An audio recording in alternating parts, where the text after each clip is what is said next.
Tinusan natin sa ating staff. Okay, yan. Ano ka? Yan. Kutsara. Yan, kutsara. Yan. Okay. Ikaw magsasabi ha?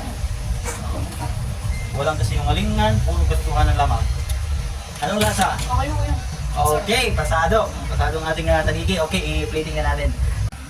Magandang araw po, mga marites natin dyan at marites. Yan po, may order po tayo ngayon na tinigang ng tanigi.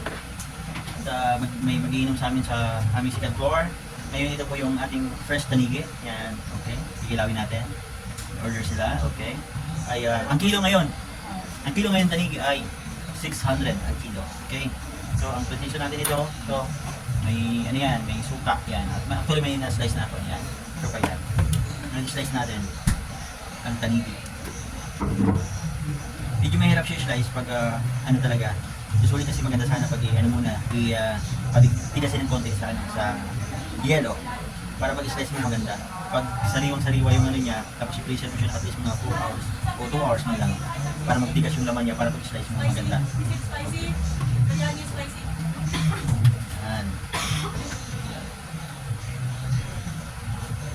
Yung ating ilaw na tanigi. Kailangan tagalin natin ang buto at saka yung ano pa na balat para malinis tingnan ang ating inilaw na tanigi. Slice natin, diretso natin sa nakababad na suka. Yan, may suka na yan. Para maluto kagad ang kanyang laman.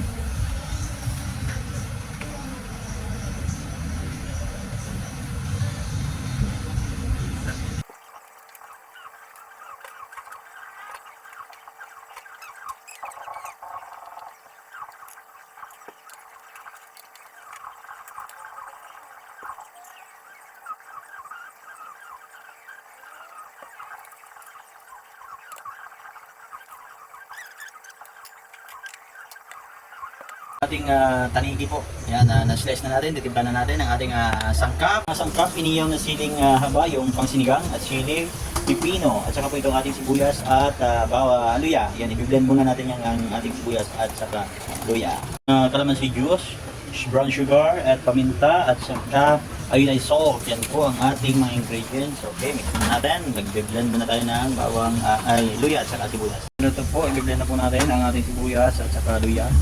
Pinagdagan ko pala ng sibuyas sa puti pa. Yan. Yan, okay. Yan. Ayan ang ating sibuyas. Sarap sa ilaw.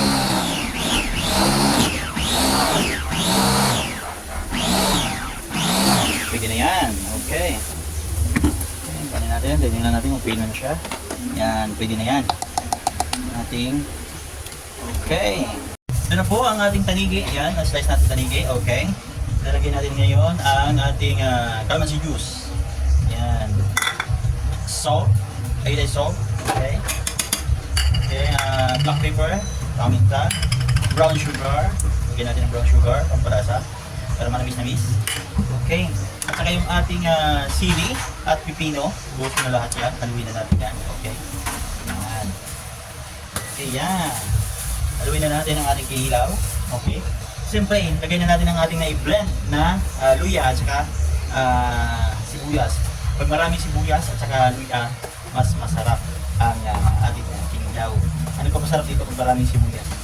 Okay, so maraming sibuyas nilagay natin. Sibuyas, okay. Ito na ang ating, yan, okay, pag-aluin na natin. Ang ating pagpaasi may kalamansi. Yan, aluin natin. Yan. So medyo, meron tayong chop na pipino. Yan. Okay.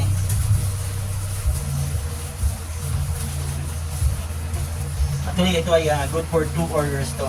Dalawang order nila eh. Kaya medyo marami. So ito na yung ating itsura ng ating pinigang na tanigi. Okay. Maganda, di ba? Okay. Ayan. Okay. Tapos ilagay natin siya sa freezer kahit mga 30 minutes lang para malamig at masarap ang ating pinilaw. Okay. Wait lang po. Ayan po, patitimusan natin sa ating staff. Okay. Ayan. Kumakain. Kutsara. Ayan. Kutsara. Ayan. Okay. Ikaw magsasabi na. Walang kasinungalingan. Puro katuhan ng lamang. Anong lasa? Okay mo yun. Okay, pasado. Yan po, ito na po ang ating tanigi, ang plating natin. Ayan, dalawang plato siya. Ayan. Ayan. Okay, hindi lang na tanigi, ala Jupiter. Thank you very much for watching, guys. Thank you very much.